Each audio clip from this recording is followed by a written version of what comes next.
আমি সবার হয়ে, আপনাদের সবার হয়ে দিদিকে অনুরোধ করব যে আজকে প্রায় 5 দিন আপনি রাস্তায় বসে রয়েছে।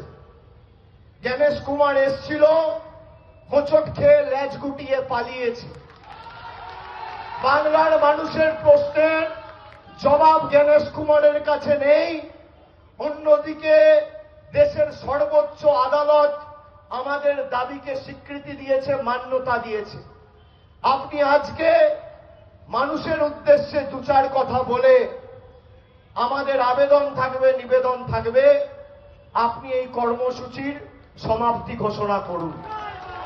বাকিটা তৃণমূল কংগ্রেসের কর্মীরা, আমরা তো আছি।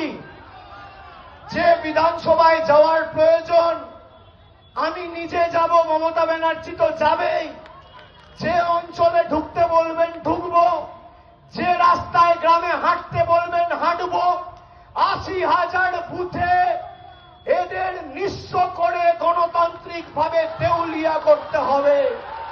এই লড়াই সেই লড়াই।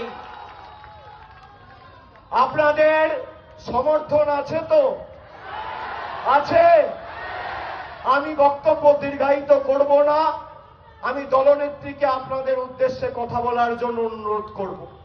জয় হিন্দ, জয় বাংলা, জয় বাংলা, জয় বাংলা, জয় বাংলা, জয় বাংলা, জয় বাংলা, জয় বাংলা।